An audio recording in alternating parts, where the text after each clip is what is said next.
wanted and were so intrigued, we asked him right away, can you please be our speaker? And he kindly said yes. If you are tweeting tonight, I just ask that you tag at Unidev. And if you're feeling crazy, hashtag speaker series. Only say nice things though. Take as many photos and video as you want. And move around, grab food and drink if you want, flag me down and I'll make sure your glass is full. And let's just turn it over to Ray. Thank you for being here. Thank you. Good evening, everyone. Hello. Hi, Ray. So my name is Ray Beste, and I'm a partner at Sikich.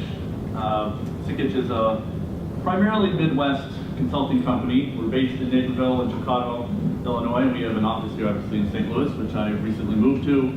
We have offices in Denver and Decatur, Minneapolis, Milwaukee, Boston. There's about 10 offices, about 700 people. We're primarily a technology firm and CPA firm. About 80% of the people are one of those two. And then we have several other boutique, I guess you would call them, service areas, investment banking, HR services, and those types of things that kind of fill in the mid-market type of service area. So what we're going to spend today doing is talking about Microsoft's product called Social Engagement. They just released this yesterday. It's been out for about 2 years under social listening was the catchphrase, if you will. But they have another product that you'll see in here that they also call social listening, so I think they were kind of bumping into each other and causing confusion. And so they've expanded the functionality and they've expanded kind of the purpose of what they're trying to do here. And social engagement actually makes a lot more sense once you understand what it's trying to do and where the real meat of this product is how you use it to engage the people that you're listening to as opposed to just collecting all the data. So my objective today is to kind of talk about the social landscape, talk about the different type of social media that this product can capture, talk about the key capabilities, talk about what's currently just released yesterday, what's coming into the future, and if you're actually interested in any of this, then I'll show the pricing and how you get all that stuff too if you're interested at the end. So my agenda is why should we be listening in the first place? Then I'm going to talk about if you're a sales professional, or you're a service professional, or you're a marketing professional, a product like this will have different meaning to you and will help you in your job depending on which one of those three categories you fall into. Then we'll do a demonstration of the product and see how it actually works.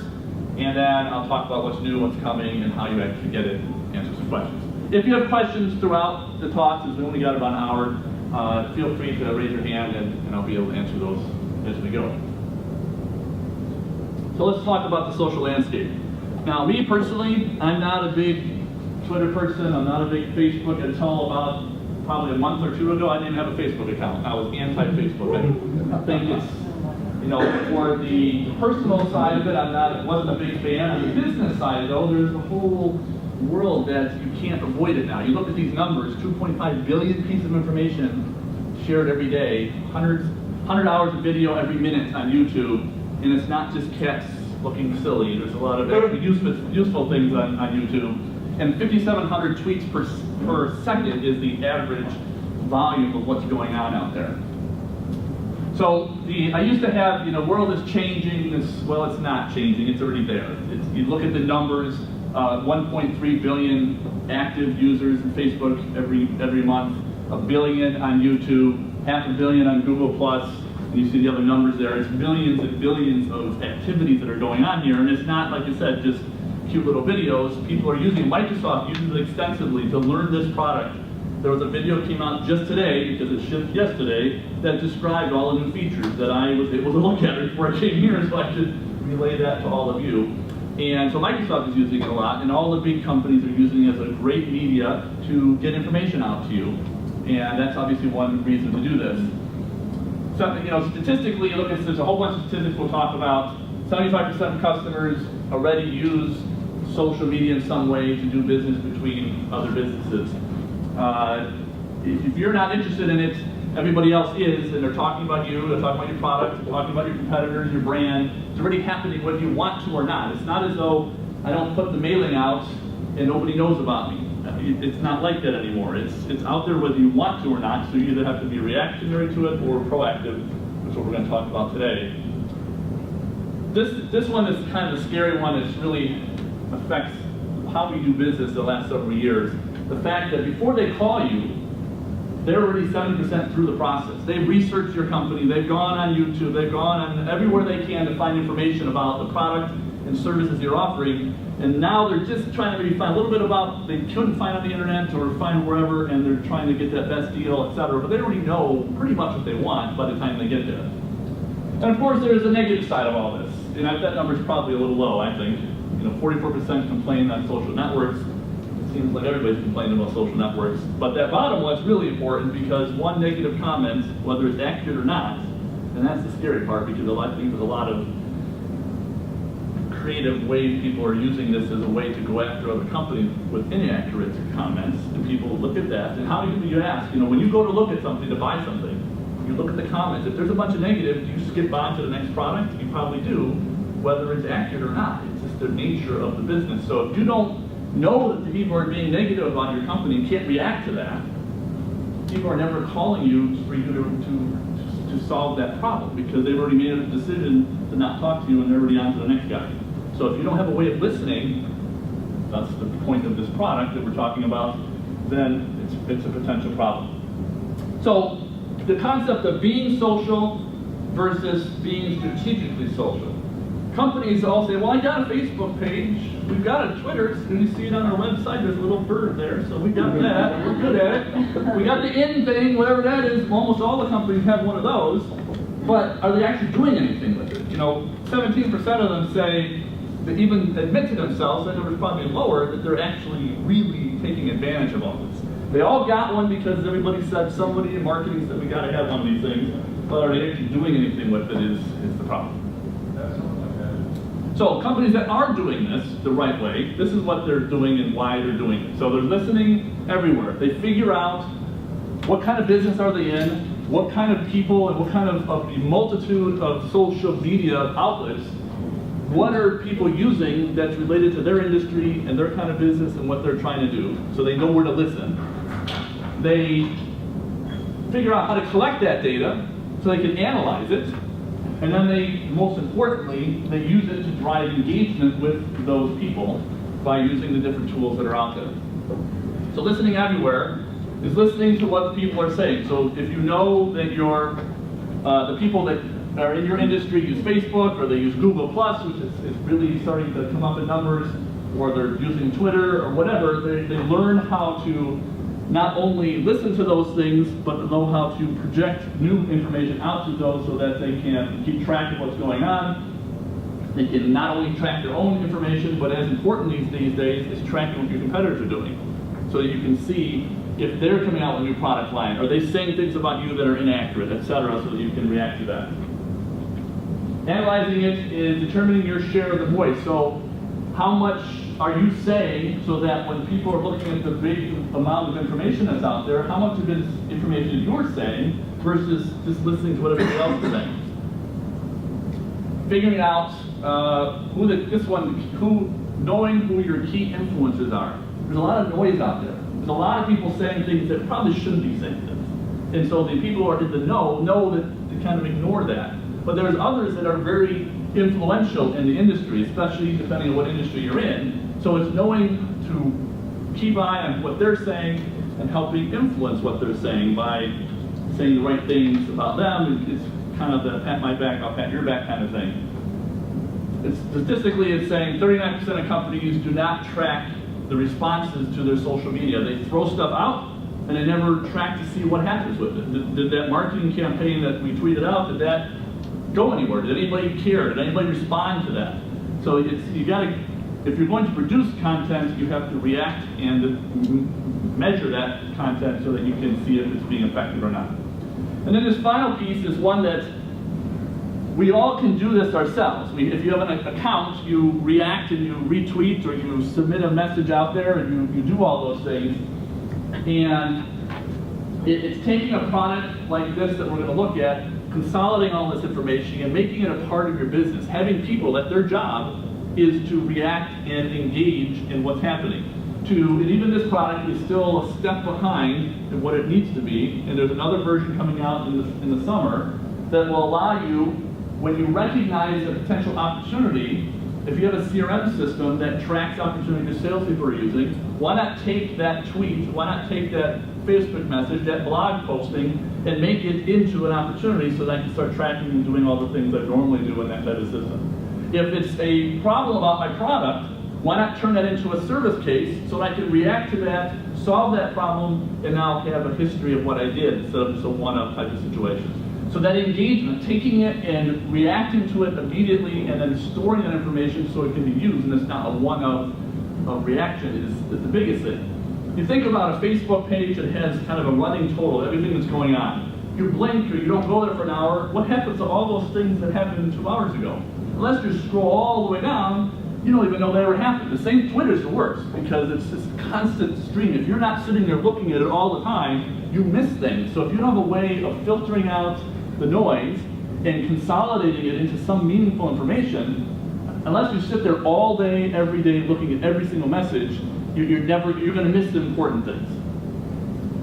And that's really your choice. So here we're going to talk about Microsoft Social Engagement. Could you do all of what we're going to talk about without this product? You are, to some degree, today, probably. If you have a Facebook account, you're kind of doing this. If you have a Twitter account, you're kind of doing this. If you have Google Plus and YouTube and all these things, any individual person or company could go to those interfaces and look at that data and enter it into another system or do whatever one at a time and filter and search and do all those things. It's just taking it and consolidating it into some meaningful message is what this product is trying to do. So Microsoft kind of breaks it into 4 areas. This is kind of new. The social listening was kind of where they started. They bought a product called NetBreeze about 2-3 years ago. So, it was a Belgian company, I think, that had built these analytics and heuristics to figure out how do I take a message and figure out the sentiment of what they meant.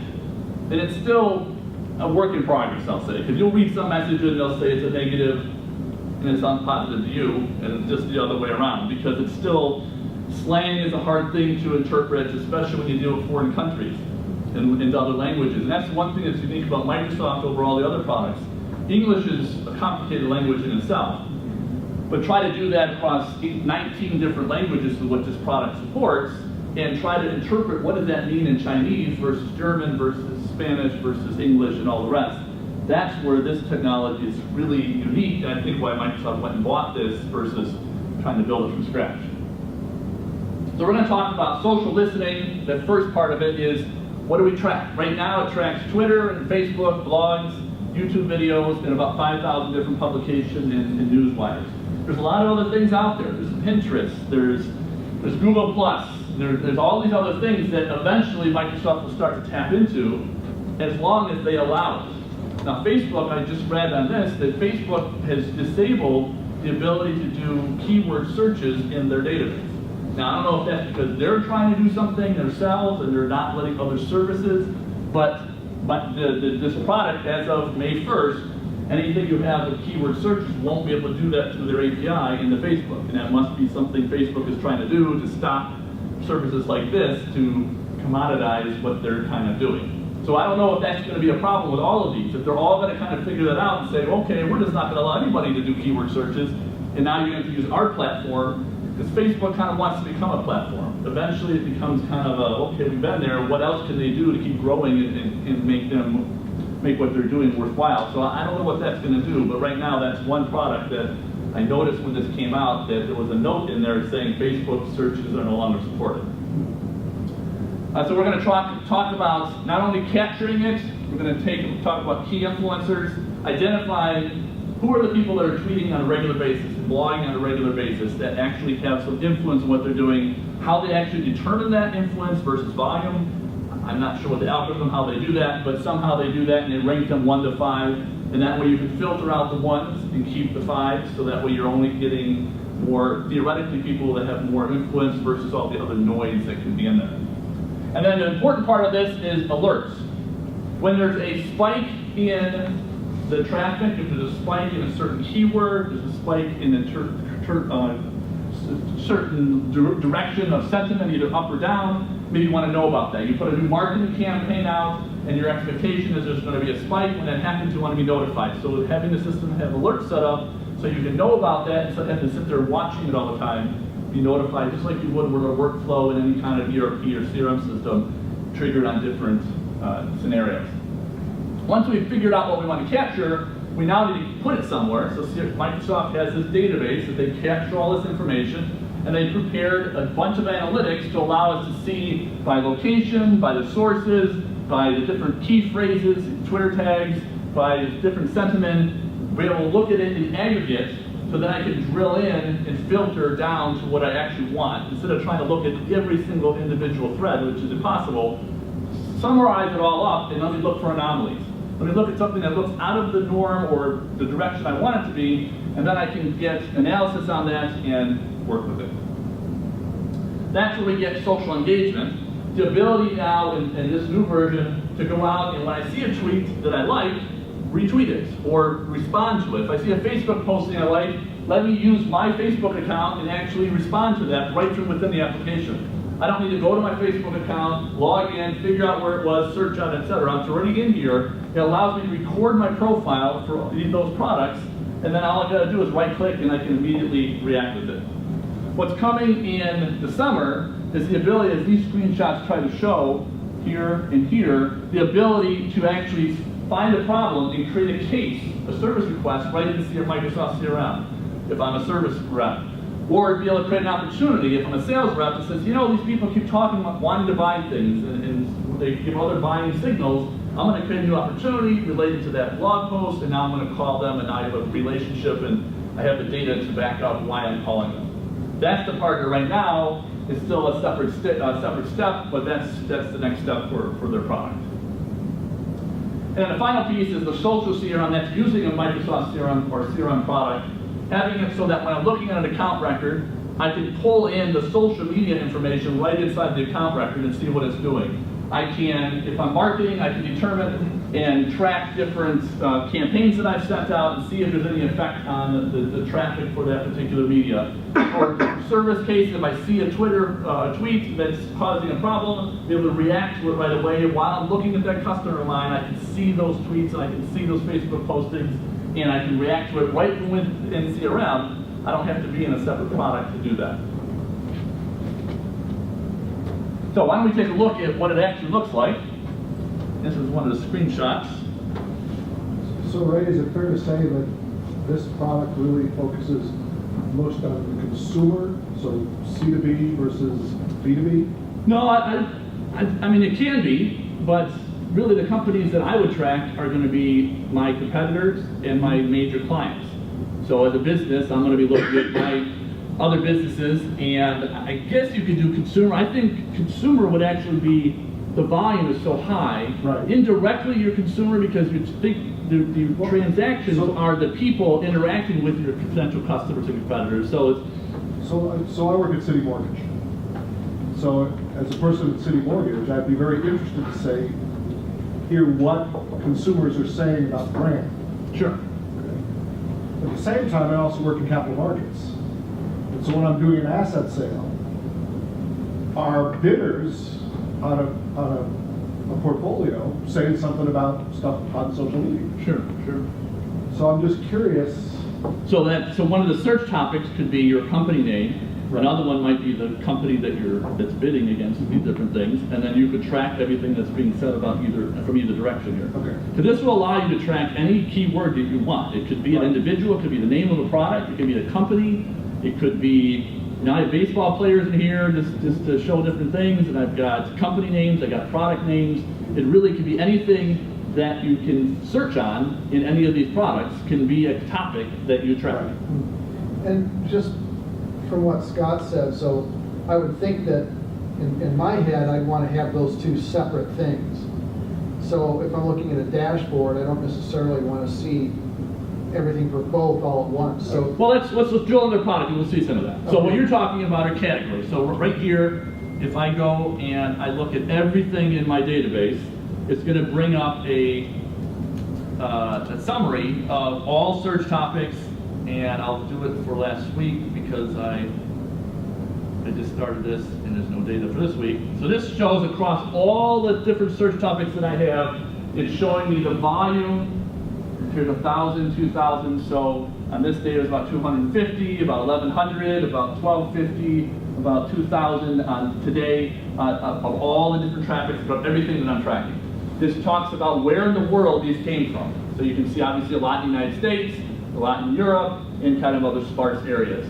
Who are the major authors? And obviously most of this stuff is going to be Twitter because that's where all the volume is. Then you're going to see the types of posts, the types of other sources, who are the actual authors, whoever this guy has nothing better to do in his life. He's sending out 619 Facebook posts. Now, is that his number of Facebook posts, or is that Facebook post related to your search just group? my search group? Okay. So who knows? Yeah. 10,000. Now that might be a guy that's automating something. Obviously, I don't think he's and it gets retweeted 1,000 times and all Right. that'll increase that. These are different phrases and etc. So this is everything. You're right. If I have some companies, some products, this gives me kind of a big picture, but I want to maybe break that down. So what I can do is I can create categories, and so I've just got accounts, contacts, Facebook pages, and products. So if I go to just accounts, now this will filter it and show me only the things related to companies that I'm dealing with. If I'm interested in a particular company, then I just go to that particular company, go to Microsoft, and now I see just the ones for Microsoft versus just the one for some other company. So I can go to any other company and go to NetSuite, for example, and see just the ones for that particular company. So you can categorize it, and the categorization is really up to you. When you go to set things up, it comes with a series of categories, and then you have the option. You can see there's accounts, campaigns, competitors, contacts, etc. I can create a new category, whatever I want. And now I can go in here and I can add additional things to it. So you can have as many categories as you want to allow you to filter and group on these different things. And then what you'll see on the screen as well is a quota, because the way you pay for this is based off of volume. This sample example I have has 20,000 posts per month is what they give me. So I'm just a little bit over that because I've added a few too many things. And so it'll tell me, you're going to run over 10,000. When you do on May 2nd, we're going to stop taking until you add more or you lower the number of searches. So when you go to add a search, you can't just add, Microsoft by itself. If I didn't filter this by Microsoft CRM and things, there's like 100,000 a month of Microsoft. Or when Ferguson all happened, that's when I did this the first time. That was right that week when that all happened. And people are sure even show up and all this other stuff. And so I did that. It was 893,000 a month that they predicted at that point, because it was a huge spike, obviously, of tweeting and all that going on at that point. So I couldn't capture any of that because it was too much. If I do something like, I'm from Chicago, so I'm sorry, Blues fans, but if I did Blackhawks, I tried to do that, and it's a bigger city, so it was like 300,000 a month. I couldn't do that. Blues was no problem, surprisingly, to do that one because of the small number of requests. But so you can't. It all depends on what you want to pay for and how much you filter. You can filter it down so like anything else. It's like being a good Google or Bing search person. If you don't search well, you get 10,000 or 100,000 choices. You need to be able to use the right keywords, etc., to filter it down to meaningful information. Otherwise, what have you gained? You've just consolidated 10 million things into a database. Now what are you going to do with it? You really need to be able to get that number down to a reasonable number to actually work with. So once you're inside, you have this overview kind of dashboard that describes things. You then have the ability to go in here and search on what they call conversations, where it has just keyword phrases that are popular in the searches that you've done. You can then see a global look at the whole map. So if I want to look at what's going on in the United States, I can drill into the United States. It'll then show me the different cities in the United States.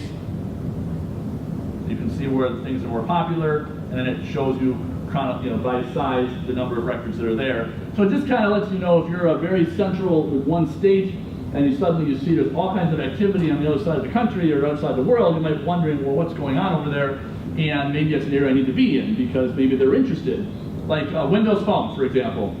In the United States, Windows Phone has like 0.1% market share. But around the world, because of Nokia and other companies, it's got a much higher market share. So when you look at Windows 10 things, the US is this little tiny nothing and it's all negative. You look at India and other parts of the world and it's really high. There's huge numbers because that's where it's more popular. And this kind of tells, you know, a company like Microsoft or others that buy things, it's not all about just the United States anymore. It's a world economy, and so if your product or your service can be international, that might give you some insight into areas you might want to go that you wouldn't think of, because people are talking about your type of product or service in an area that you never would have thought of going before. And then you can look on sources, and this tells you what the different sources, whether it's Facebook or whatever kind. You can continue to filter or remove those filters. So it gives you a very easy way to drill, back out, and look at things from a different perspective so that you can get some insight into what you're trying to accomplish. So Ray, is this an application that runs on a desktop, or is this software as a service?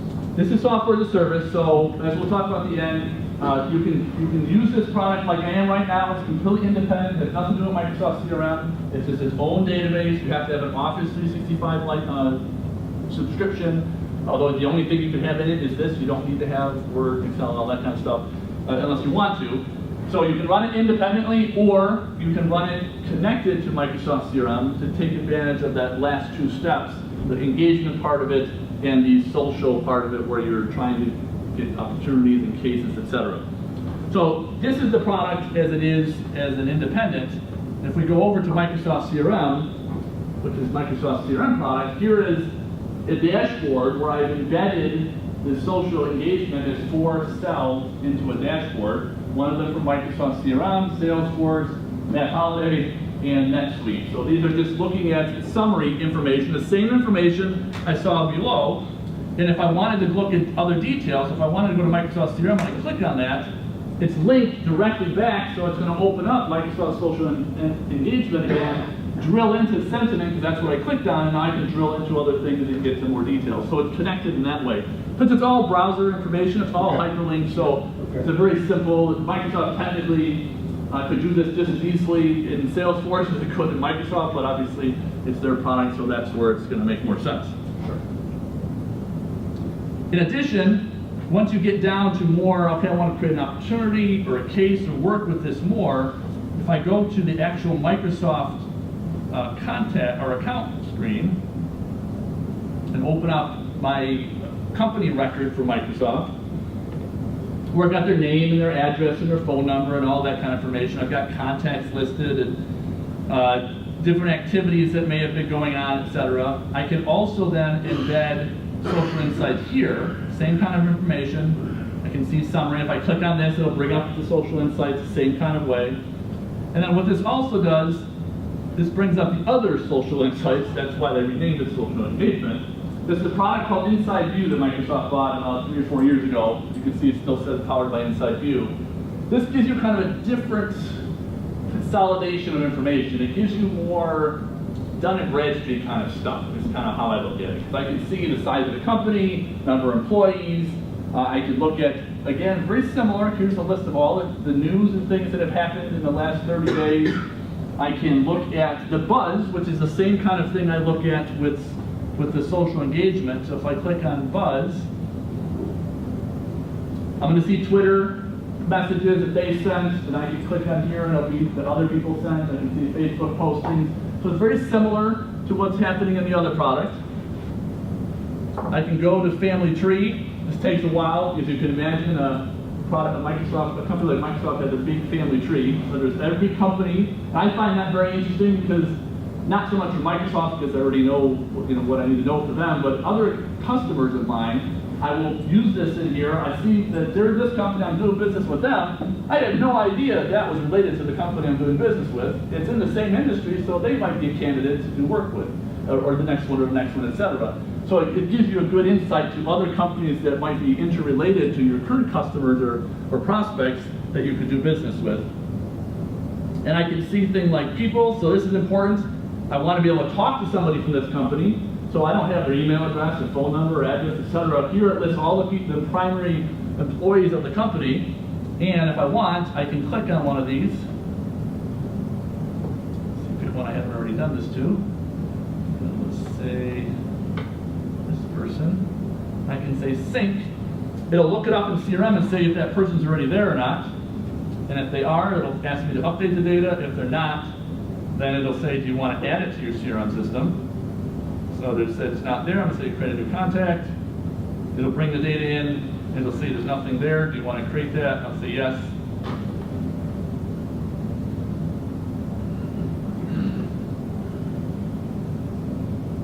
And so now what that did is it went and created, so if I look at the list of contacts, here are all the people that it created. There's the person I just added. And now I've got a contact, I've got their email address, I've got their phone number, address, etc. I've got more social insights about them below here, and I'm able to interact now. I can send them an email, I can send them a letter, do whatever I normally would in a CRM system. The whole point of this is I'm able to do research about the social side of it, look at the more D&B side of it, which is just as important still today, of getting down to, are they good credit risk? Do they have what size are they in the right industry, et cetera, all those types of things that have been around for a long time. It's this other, less tactical type of information that it brings together. And so, what I find is this is kind of social insight, very pointed, specific to this guy, this company, in this application. Whereas the other lets me kind of look at everything and consolidate it down and get the big picture, eventually getting me to this point. But it gives me a way to not always, because I don't always know that. I don't know the name of the guy, I don't know the name of the company that I'm looking for or that's talking about things. I need that big picture to find other avenues that I wouldn't have otherwise known to explore. I have a question, if you would oblige me. So the information is in the CRM. Some of this is data that you put in yourself. And the other data, like the information on the company size, the contact information with the employee, that's being pulled in through Inside View, correct? Okay, so Inside View is integrated into the CRM, but Yes. it's not, that is part of what you're purchasing when you have this. Yes, Inside View, they purchased this a couple years ago as a way for you for marketing people primarily, to be able to go out and purchase a list, like you would have in the old days, be able to bring that data right in and do that analysis at your prospects and customers and be able to do the things that we're showing here. But it is embedded into the product, and so when you purchase Serum Online, you get this license as part of what's there, and whether you use it or not is kind of up to you. But Just wondering how they determine which companies get put into Inside View and which ones are like smaller companies. little companies, you don't have that problem whether you're using Salesforce or Microsoft. Right. If it's not a public company, Right. what this product does versus a lot of the other ones that are out there, if you look, I don't know if it shows sources right there. Let me go back to Microsoft. A lot of, like D&B is a database. They have an internal database that they maintain, and that's what you get when you subscribe to their information. But if you look here, it's hard to tell what these logos mean, but in that Experian, not sure what the other three are. But what Inside View does is it goes out to the internet and it scours the internet using whatever algorithm it's come up with to pull this information on websites, over SEC filings, all the other sources of information, not just a database that could be dated and is only as good as the last time somebody went through and scrubbed that database. So I found this information tends to be more accurate because it's going out and finding websites and Facebook pages and other things that are more up to date these days than somebody's submission from 5 years ago because somebody filled out a form, which is how we kind of always did it. Which is why when you buy data from a source like that, half the people on it are no longer there, or they're dead, or all these kind of weird things that you find out because the data is only as good as the last time somebody filled out the form. But nothing's perfect. If it's a small enough company, you're not going to find it because they don't have a website, and it's just a mom and pop shop. It's not going to be on the internet, and it's not going to be somewhere that they're going to be able to mine. So that's one thing. If you have your client base are all those kind of places, then you that's where Twitter and all the rest maybe are better because they might not have a website, but they probably, especially if they're younger, they probably have a Twitter account, they probably have a Facebook page. They might even bother with a website. I know companies don't even bother with that. Facebook is their website because that's their LinkedIn page. They have a LinkedIn page and that's their website. They don't bother having a separate location anymore because it's kind of maintained. I don't have to worry about hosting fees and all that stuff. It's all part of that. Everybody's looking there anyway. Why do it twice? So they just eliminate the old. It's kind of like how many people have a landline anymore in their house? People are getting rid of those, and they all have cell phones. It's kind of the same thing that's, I think, happening on the internet. You don't need that land grab of a website anymore. You can get away with having a LinkedIn or a Facebook or both site instead.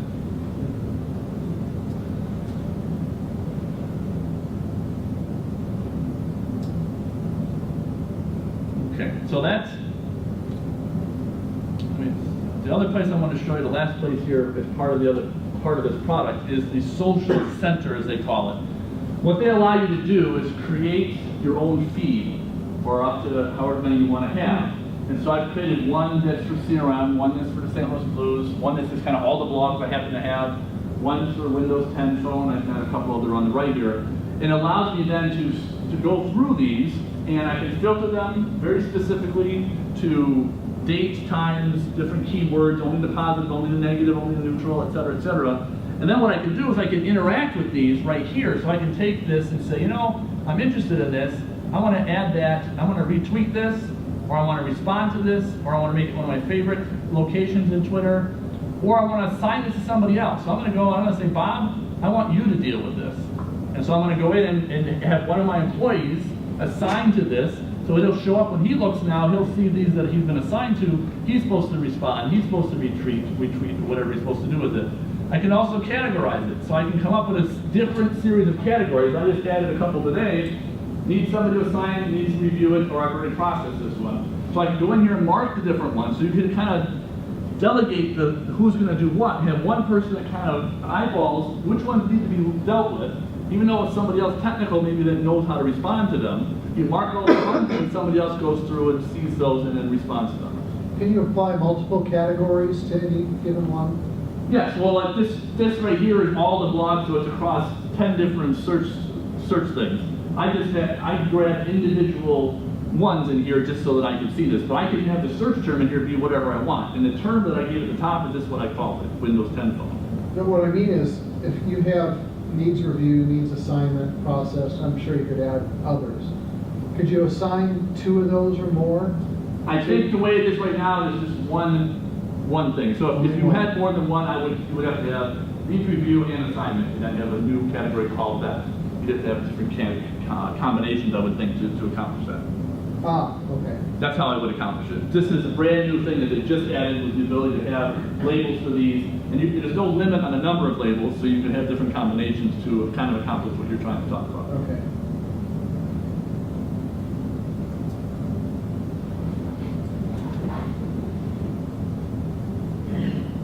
And then Message Center, just to mention it, this is where I go to set up alerts. The only alert I have it here is a volume alert. So if there's a trend for CRM over my average, goes over a certain number, then I get an email, and I got one today that says, hey, it's over 50% greater than normal amount of traffic, and then I can react to that. So you can have as many different alerts for different things, and then it sends you or any number of people in your company an email so that you can, again, react to those things. In a social profile, this is where I set up my Twitter account and my Facebook account, and you have different people, and that way you can, when I go to retweet, it's going to say which person, say I have 5 different people in my company that could do this, you pick the person and it goes out through their account to somebody else's account. That's how you control that. So it's just a setup thing that you need to do and have those accounts in order to have the system know what to do with it.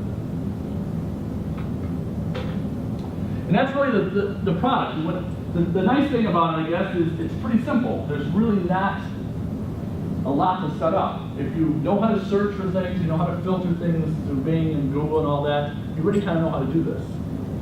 It's not even as sophisticated as what you can do with those tools. And it's getting better as time goes on. So it's really narrowing down the scope so you don't end up with 10 million records trying to go into a database and you're 2 days into your month and you're going to use up your quota. So it's learning how to do that properly and how to take advantage of the tools that are here so that you can potentially push this into a CRM system. Obviously, that's what I do every day, is CRM. That I think the true value of this is being able to act on it, beyond just responding. Be able to take this and turn it into a service case that I then respond and solve a customer's problem. Be able to take it as a salesperson and create opportunities that I can then generate revenue from, as opposed to just another gets posted out on my monitor, hoping that I remember to respond to that Twitter thing I saw yesterday. You don't want to react that way. So having, Microsoft went to the trouble putting in a database, and now they're connecting it to another database, that you're ready to have some type of CRM system that allows you to track all those interactions. It's combining those two together for the best of both, I think, is what Microsoft has done a pretty good job at, and it's just getting better and better each version. Yes? Is there any sort of automation with that, or in the works, so that you're talking about certain product and it's broken, buggy, Well, those are alerts. your choice if it will So if you- automatically feed it into CRM or anything? As far as automatically feeding it, it's automatically feeding into here, so you got to think about that. That's what the alerts are doing, Yeah. and then letting you know about it so I don't have to go look here. That's what an alert would do. So if I hear my company with the word broken or one of these terms, immediately send something to my customer service department so they know to look and deal with it. And then the automation right now is taking that one tweet out of 10,000 and creating a case out of it. That you wouldn't want necessarily to create cases every time, because you end up with all those cases, which is a lot of it. It's still going to take a human being to interpret, that's the one I really want. But making it so I can push a button and it immediately creates it instead of retyping it, that's the piece that's missing right now. And I think they said it's coming out in the summer, so I would imagine in the June, July timeframe, that connection will be there. I can see where, after a presentation like this, I can see where a company would say, well, that's a very powerful tool that offers a lot of possibilities for our business. But how do we understand what kind of resources would be required to really make good use of it? Yeah, and that's a good question. Theoretically, you can spend an unlimited amount of time on it. So how does a company right-size the resources for what they want to achieve? The actual setting up and getting all this to do what I'm showing right here is minimal amount of effort, like you're thinking. It's the day-to-day Yes. monitoring this. And to me, it kind of falls under your marketing department. It's whoever's already doing, they're already doing the individual ones of these. They're dealing with your company Facebook page, and they're going out and and they have a company blog that's blogging things, Yeah. and they've got, as far as pushing stuff out. Yeah. And you've got a Twitter account, you're tweeting your Right, but announcements they're not and really stuff. engaging. They're not really coming this way. They're not reading what's coming in. But most companies are pushing out. Right. They're making sure they do that. So that same person, though, if it was easier to do this through one interface, if they have the time, then in that same person would be then to monitor these other things on the way in, so that the people that deal with marketing and service and sales could then react to this. Right. So I think it's one The person question I have- potentially. In a big enough company, it could be a whole team of people. Yeah, so the question I have is, how does a company know, all right, well, we should expect a person to spend 2 hours a week on this versus 22 hours a week on this? Yeah, I'm thinking it's several hours a day, because you can't, how do you possibly do this without doing it every day? Because the whole nature of this is change, the world's changing so fast, and things happen. If you don't react to it every day, then you kind of miss the point of what this is doing. So it's probably somebody's time every day for a couple of hours, depending on how much you want to grow and how big your company is. You know, how many products do you represent? How many industries do you represent? How many types of competitors do you have? That will tell you how many of these categories and how many different keywords. If you're a very focused business and you know the 5 people that compete against you and all of that, then it might be one person a couple hours a day. Yeah. That's all they're needing. If you're a big company like Microsoft, or even like, think of my company, Sickage, we have 700 employees. We're in 11 cities. We have 11 service areas. The CPA technology, within technology alone, we've got 6 ERP products we represent, plus CRM, plus managed services, plus custom development. All these things. Our marketing department is about 10 people for 700 employees, and they spend a lot of time in dealing with all this kind of stuff. It's probably 2 or 3 of them. That's all they do is deal with this. Now, we're a big company with we're very spread. We're very shallow and spread wide. We have a lot of people. We do, small groups. Each team is, anywhere from 5 people to 25 people, as opposed to another 700-person company might be one person a couple hours a week, because they do one thing. They make this widget.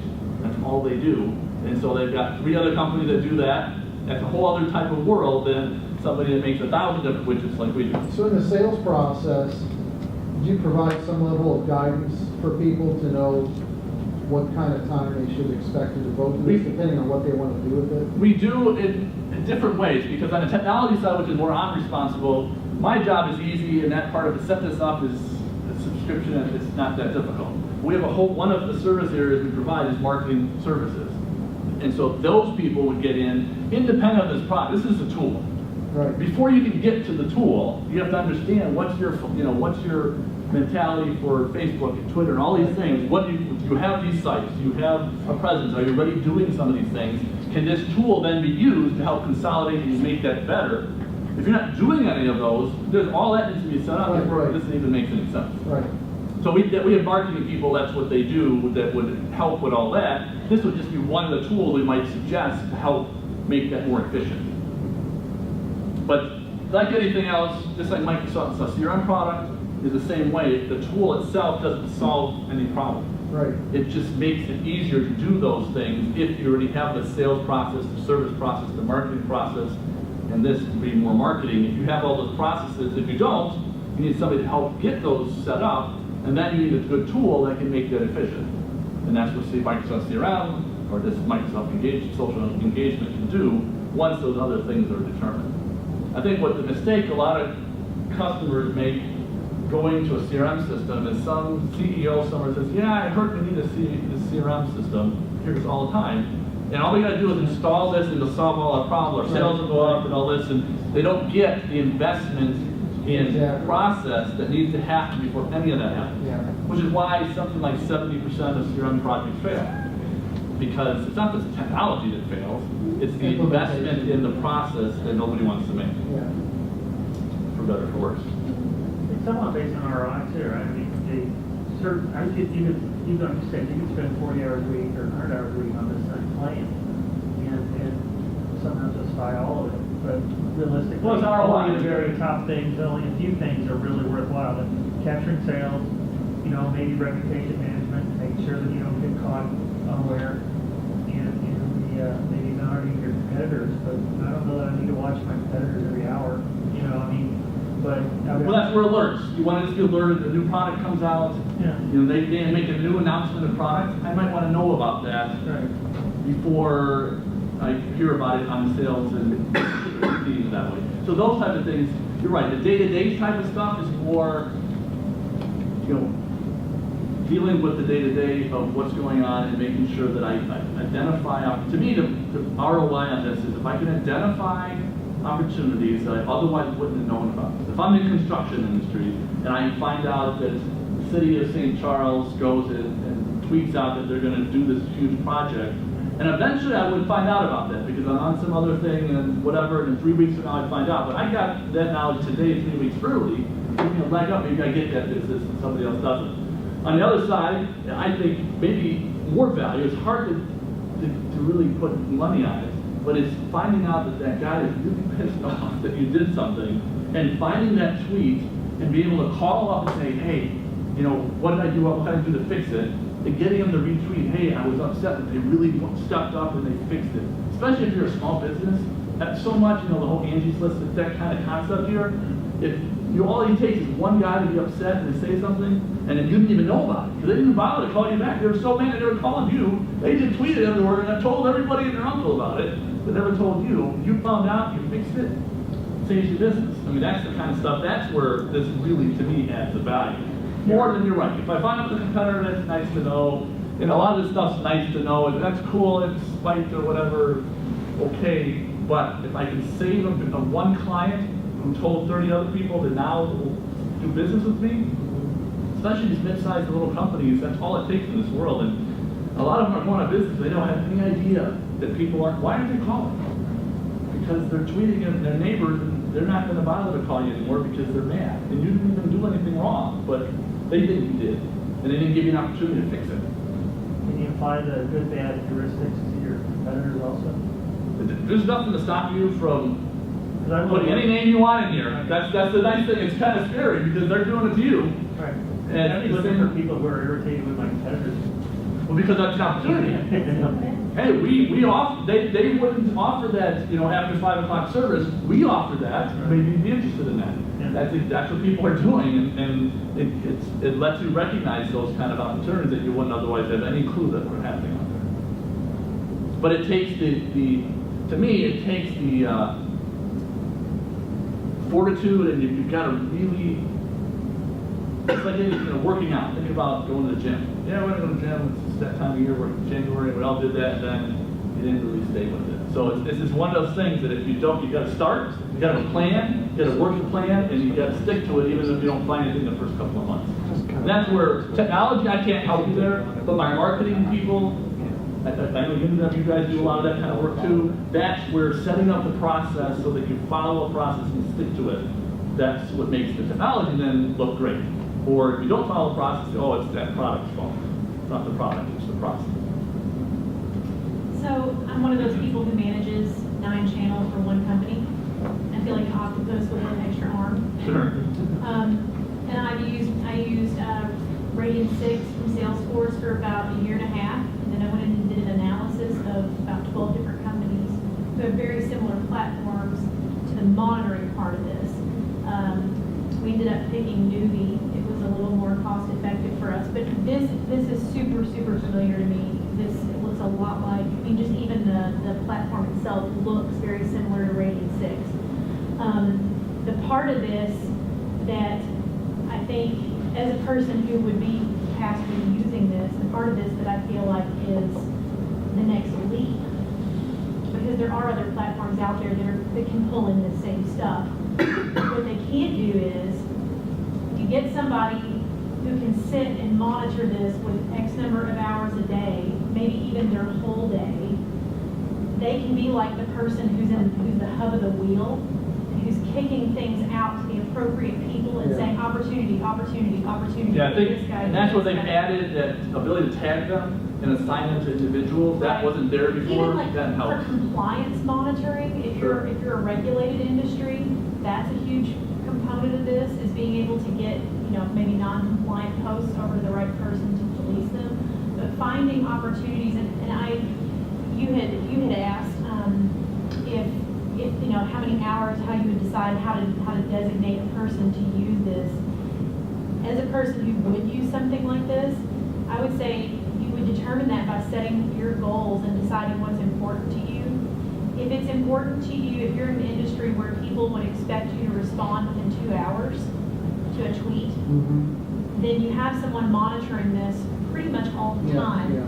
If you're in an industry where it's a little slower and people wouldn't mind a response within a day maybe, then it wouldn't be quite as important. But the automation feature is very fascinating to me. And I guess as far as the CRM goes, when you're creating these case files of particular people, are they of users? Are they of other companies? Are they of interactions that you have with specific people?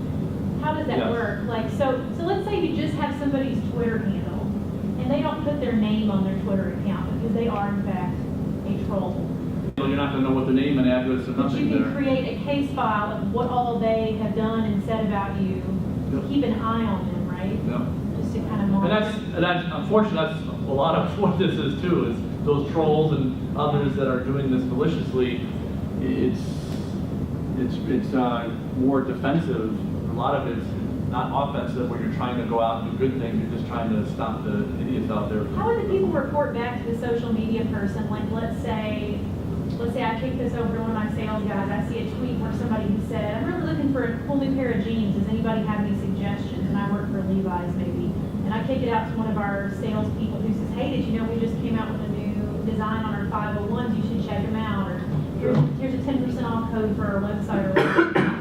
Is there a way for me to tell, as the social media manager, what interaction that person has had, so that when they tweet something back, who's going to see that? Who's going to see they have an extra question, or Well, they went and got the jeans and they hated them and now they have a problem, or they loved them? Does the salesperson see that, or do I see it? You would both see it, I guess, because as an individual person with a Twitter account, they would see that interaction anyway, however they're doing that.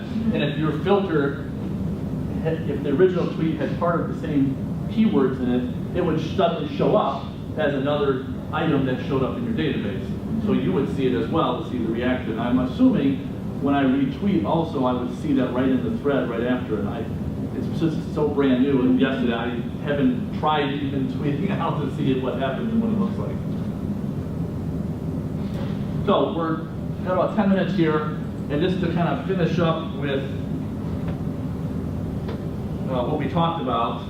So these are the areas that are part of this. Is what's new, I guess, the social center, the ability to have the individual columns and information. The social CRM is what's coming. The ability to create cases and opportunities is coming in the summer. The analytics is all the things that we saw on the screen there.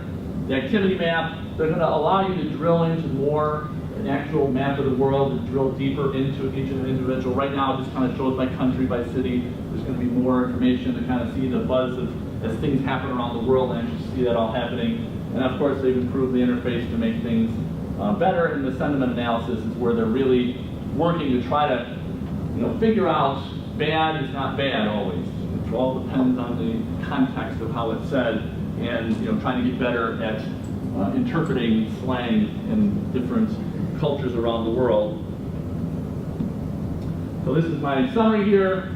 If you're not listening, other people are. We talked about the benefits of sales, marketing, customer care, and then of course we looked through the product. It can be standalone or with CRM. If you are interested, this is all off the Microsoft Office 365. You can get this little chart here. That's where I got it off the Microsoft website. It's $75 a user a month. If you stand alone, there's an enterprise edition that lets you get some more functionality for $125 a month. If you already own Microsoft CRM, you get it for free. It's just part of what you get, just like the inside view. And then if you have CRM on-premise, you're not in the cloud, it's $20 a month to add it to the CRM on-premise. If you want to go above 10,000 posts a month, then they have kind of buckets that they sell it $100 for 10,000, $700 for 100,000, and 4,000 for 1,000,000 posts. And I'm assuming if you have more than that, they'll find a price for you. They'll talk to you about it. They'll talk to you. Yeah, need a new server for you. But so it's you can have one person with an account for $75 and have all these things, and that one person then does everything. Or you can have a bunch of people, if you have salespeople, etc., that you want to interact, you have a team. So to get started for $75 a month, it's pretty cheap to do. You don't need Microsoft CRM, you don't need any of that. You just $75. You get a website, you go to that website, you put a few keywords in there, and now you can start doing all these things. So there's a low cost to get in your foot in the door, I guess. 10% of the cost of Radian 6. And Microsoft, because Microsoft against Salesforce is always kind of the same thing. That to buy Microsoft online is $65 a user a month, whereas to get the same functionality is $125 from Salesforce, or $150 or $250. So Microsoft always kind of is coming in underneath that price point for similar type of functionality. But they're both good products, and it's more about just find the one that kind of fits what you're trying to accomplish. And this is not the investment. It's not $75. That's not where your cost is. It's setting the process up, having the person or persons that deals with it every day, and then how much you do is, like you said, what's the ROI? Am I going to save one customer a week that otherwise wouldn't let me know, and I say that saves me $30 per customer that was upset? Do I get one opportunity a week out of this that I wouldn't otherwise have gotten? It doesn't take much to get that paid back. Obviously the personnel costs are what they are, but how much you put into it is how much you get out of it too, I think. So that's what we got. Any other questions?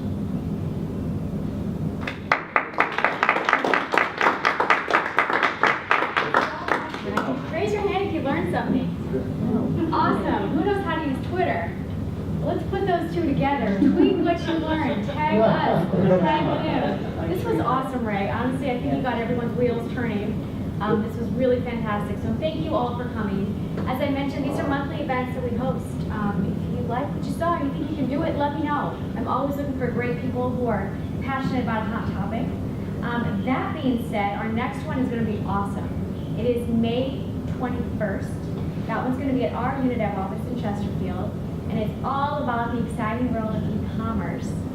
And we have a very special guest. If you know Cindy Teasdale McGowan, really prominent, awesome lady in St. Louis. She's going to be joined on a panel with our own Sean Oliver and Steve Thomas. So come support them. They're always really fun. Raise the roof like Steve's doing. And Ray, I'm going to need you to pull a name here because someone's going to get a $25 gift card to Starbucks. Vicky.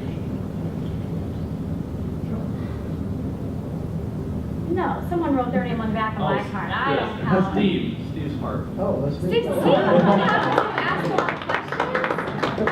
Thank you, Steve. You have a good track record for winning, by the way, so keep going. I was gonna say. I was like, no, I'm like, no. okay. I mean, I've been wired on that all week. Again, thank you all so much for coming. Please connect with us on social media. We play well with others. We will connect with you, support you, retweet you.